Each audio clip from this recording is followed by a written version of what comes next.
амралтай чиглэсэн Үйлдэлдээ маш нягт нэм бай зарчимч байж хэлсэн үгэндээ хүрдэг түүний нягт нэм бай байдал болон үйлдэлийн зарчмууд нь бүтээгчийн халдашгүй байдал бүтээгчийн эрх мэдлийн даван тулашгүй байдлын илрэл юм Бурхан дээдийн дээрх мэдлийг эзэмшдэг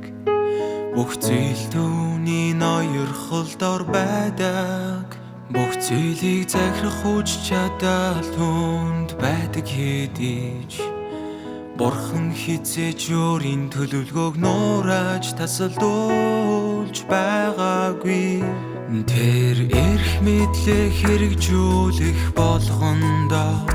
өөрийнхөө зарчмыг чанд баримтаалж амаараа хийсэн зүйлээ яг дагаж төлөвлөгөөнийхөө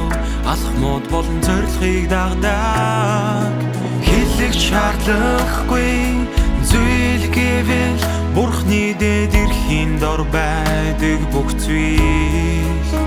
Бурхны эрх мэдлийн хэрэгждэг зарчмуудыг бас мөрддөг Ямар ч хүн эсвэл зүйл түүний эрх мэдлийн зохион байгуулалтаас зүгтааж чадахгүй Түүний эрх мэдлийн хэрэгждэг зарчмуудыг өөрчилж чадахгүй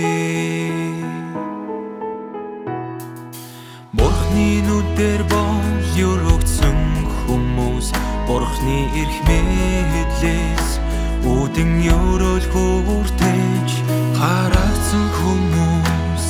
Бурхны эрх мэдлээс үүдэн шийтгэлэг хүлээдэг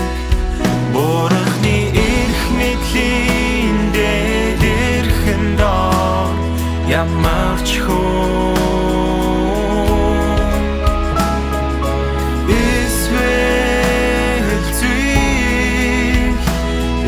Мэдлийн хэрэгжилтээс зүгтэж чадахгүй Түүний эрх мэдлийн хэрэгждэг зарчмуудыг өөрчилж чадахгүй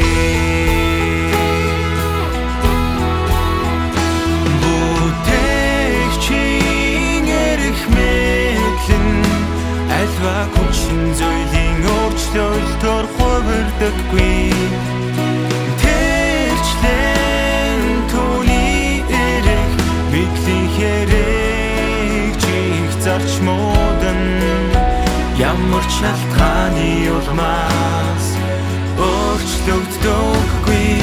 Тэнгэр газарт асар их өөрчлөлт гарч боловч бүтээгчийн эрх мэдэл өөрчлөгдөхгүй бүх зүйл өнгөрөн одогч бүтээгчийн эрх мэдэл хизээч өнгөрөн одохгүй энэ бол бүтээгчийн өөрчлөгдөшгүй халдашгүй эрх мэдлийн мөн чанар Энэ чухамда бүтээгчийн цорганц байдал ёо